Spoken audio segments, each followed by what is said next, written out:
नमोस्तु चर्श्री। राजेश जैन लखनऊ से आपके श्री चरणों में अपनी शंका रख रहे हैं। हे गुरुदेव, मुनिराजों के लिए शास्त्र, पिछी, कमंडल ये 3 उपकरण ही बताए गए हैं, लेकिन मुनिराज चटाई का भी प्रयोग करते हैं, पेन का भी प्रयोग करते हैं, आदि वस्तुएं घड़ी जैसे सबका प्रयोग करते हैं।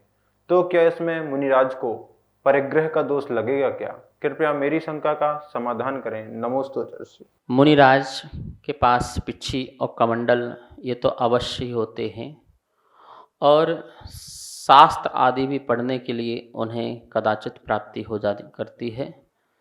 इस प्रकार से ये मुनिराज के पास होते ही होते हैं, क्योंकि शुद्धि के लिए आपको कमंडल की आवश्यकता है और संयम की रक्षा के लिए जो है पिच्छी की आवश्यकता है।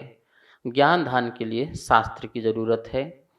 लेकिन जो अन्य वस्तुएं हैं, जैसे कि आँखों से दिखता ना हो और चश्मा हो, और चश्मा लगा के पढ़ा जा रहा है, तो यद्यपि चश्मा परिग्रह है, लेकिन वो साधन का उपकरण होने के कारण वो ग्राही है।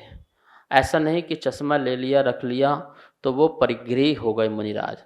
हाँ, चश्मे में मोह हो, गोल्डन का होना चाहिए, चांदी का होना चाहिए, सोने का होना चाहिए, बहुत सुंदर फ्रेम होना चाहिए, इस कंपनी का हो, उस कंपनी का हो, इस प्रकार से वो मोह भाव हो, तो फिर वो परिग्रह है।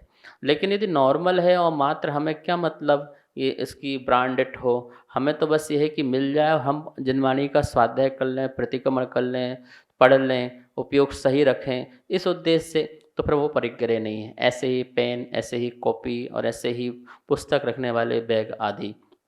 इसके अलावा चटाई जो कहा गया है कि मुनिराज चटाई लेते हैं, ठंड आदि में चटाई को ओढ़ते भी हैं, ओढ़ के सोते भी हैं, तो क्या फिर ये जो है परिग्रह नहीं है चटाई? और ओढ़ना मुनिराज के लिए क्या ये बिल्कुल सही है? देखो, प्रवचन सार में की टीका में स्पष्ट खुलासा किया गया है। 2 प्रकार के साधु होते हैं, एक मृदु आचरण पालन करने वाले और एक कठोर आचरण को पालन करने वाले। वहाँ स्पष्ट खुलासा किया गया है, चाहे कठोर आचरण का पालन करो, चाहे मृदु आचरण का पालन करो, हमें तो बस इतना ही ध्यान रखना है कि दोनों के पालन में हमारा शुद्ध उपयोग कहीं ना जाए, हमारी उपयोग की विशुद्धि कहीं नहीं जाना चाहिए। बस यदि उपयोग की विशुद्धि बनी है और मृदु आचरण का पालन कर रहे हैं तो ठीक है। यदि कठोर से कठोर आचरण कर रहे हैं पर शुद्ध उपयोग की स्थिति नहीं बनी है, उपयोग की शुद्धता नहीं बनी हुई है, तो बोले वो कठोर आचरण भी व्यर्थ है।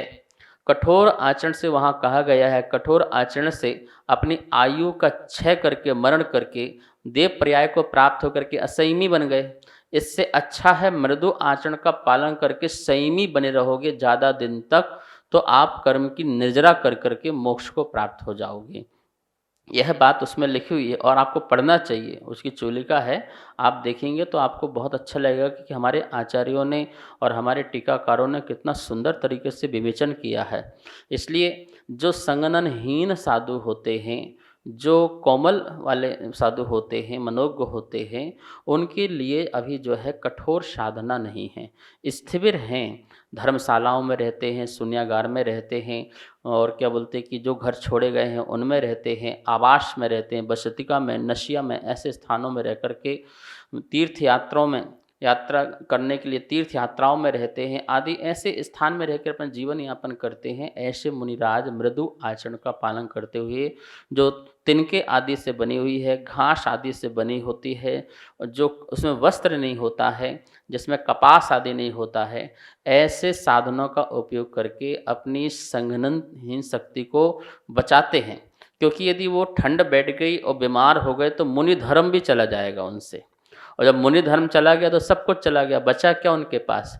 इसलिए वो चटाई भी उपयोग करते हैं, कोई प्लास्टिक की चटाई लेते हैं, कोई लकड़ी की जो घास फूस की लेते हैं, और कोई कोई जो है मोर के पंख भी लेते हैं, कोई नारियल के जो जूट्स होते हैं उसको ले लेते हैं, किसी भी प्रकार से जिससे किसी प्रकार की जीव उत्पत्ति ना हो, जीवों की उत्पत्ति उसमें ना हो, ऐसे साधनों का उपयोग करके अपनी साधना को बढ़ाते हैं और अपने संयम की रक्षा करते हैं। इसलिए ये चीज़ जो है उनके परिग्रह में नहीं आएगी, ये साधना का ही एक उपकरण माना जाएगा। नमोस्तु चर्श्री। भूपेंद्र जैन आपके श्री चरणों में अपनी शंका रख रहे हैं। हे गुरुदेव, एक बार हमारे शहर में महाराज जी और माता जी का आगमन हुआ, लेकिन जो आचार्य परमेष्ठी थे उनकी दीक्षा कम वर्ष की थी और जो माता जी थी उनकी दीक्षा अधिक वर्ष की थी।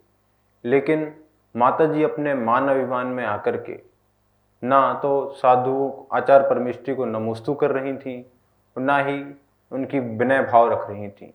तो इससे क्या उनका पिछी कमंडलना सार्थक है या नहीं? कृपया मेरी शंका का समाधान करें। नमोस्तु आचार्य जी। मूलाचार में स्पष्ट लिखा हुआ है 100 साल की दीक्षित कोई आर्यका हो, महिला जो है दीक्षित हो, और अभी जो है अभी अभी का बना हुआ 1 मिनट का कोई मुनिराज हो जिसने अभी अभी दीक्षा ली हुई हो। आचार्य की तो बहुत बड़ी बात हो गई। अभी अभी मुनि बना हो तो वो 100 साल की आर्यका भी झुक करके नमोस्तु करेगी। उसके सामने बहुत तुच्छ है, बहुत छोटी है। कहाँ निर्गंथ मुद्रा और कहाँ वस्त्रधारी। आपको पता है कि हमारे यहाँ वस्त्रधारी जो है पूजनी नहीं है, सम्माननी तो है, आदरणीय तो है, पर पूजनी नहीं है। पूजनी जो है मात्र निर्गंथ अवस्था, जो पूज्य होते हैं वीतरागी, पंच परमेष्टि जो है निर्गंथ दिगंबर मुद्रा पंच परमेष्टि की होती है, वही हमारे लिए आराध्य हैं, पूज्य हैं, नमस्करणीय हैं। आदरणीय के साथ साथ नमस्करणीय है, पूजनीय है। वस्त्रधारी सिर्फ सम्माननीय हैं और उनका सम्मान यथा योग होता है। और यदि ऐसे वस्त्रधारी आर्यका आदि किसी आचार्य का अपमान करती है तो घोर पाप करती है। अहंकार में वो डूब रही है और अहंकार ममकार में उसका जो ये कार्य है ये निश्चित ही दुर्गति का कारण बनेगा। तिर्यंच पर्याय में जाकर के उसे जो है बहुत दुख उठाना पड़ेगा। ये मायाचारी है, उसकी छल कपट है, अंदर से घमंड और छल कपट का जो फल है निश्चित ही उसको तिर्यंच गति या दुर्गति में ले जाएगी। पिछी कमंडल लेने मात्र से कल्याण नहीं होता, इस बात का ध्यान रखना। पिछी कमंडल लेकर के जितनी विनम्रता आ जाए, विनय आ जाए, आचार्यों ने कहा है विनयम मुखम द्वारा, विनय मोक्ष का द्वार है। यदि उसके अंदर विनयपन नहीं आ रहा है तो वो अहंकार में है। और समाज ऐसे साधु साध्वियों को बढ़ावा न दे, क्योंकि यदि इस प्रकार से मान अपमान होता रहा हमारे निर्गंथ दिगंबर साधुओं का, आज मैं देखता हूँ आज के समय में छोटे छोटे से पदों में रह करके, जैसे क्षुल्लक हैं, एलक हैं और आर्यकाएँ हैं, ये जो है मुनियों से बड़े नहीं हो गए और न कभी हो सकते हैं, 3 काल में नहीं हो सकते। ये महावीर की देशना है और ये पदों में रह कर के ये बड़े बड़े साधुओं का भी जो है अपमान करने में अपना एक समय गंवाती नहीं हैं। ये लोग जो हैं निश्चित ही धर्म की जो है हानि करने वाले। मैं बहुत ही सरल हृदय भाव से, करुणा भाव से कहना चाहूँगा त्यागी वृत्तियों से, आप अपने अपनी मर्यादा में रहें, एक दूसरे का सम्मान करके चलें और धर्म की रक्षा करें, लोगों को अच्छे संस्कार दें, धर्म सिखाएं और कैसे किसको क्या करना है इसकी शिक्षाएं भी दें, जिससे कि समाज में जो है अच्छी बातें पहुँचें और आपका मोक्ष मार्ग भी प्रशस्त हो। सभी को सादर जय जिनेंद्र। पूज्य गुरुदेव के मुखारविंद से आप सभी की शंकाओं का नित्य समाधान आगम के अनुसार किया जा रहा है और ये इसका प्रसारण आदिनाथ टीवी चैनल के माध्यम से हो रहा है। अगर आपके मन में किसी भी प्रकार की कोई भी शंका है तो आप हमें नीचे दिए गए नंबर पर बेझिझक भेज सकते हैं और आपकी शंका का समाधान पूज्य गुरुदेव के मुखारविंद से आदिनाथ टीवी चैनल के माध्यम से किया जाएगा। तो आप हमें अपनी शंकाएं भेजें और पूज्य गुरुदेव के मुखारविंद से अपना समाधान पाएं और अपनी शंका का समाधान करें। जय जिनेंद्र। इस कार्यक्रम के पुण्यार्चक थे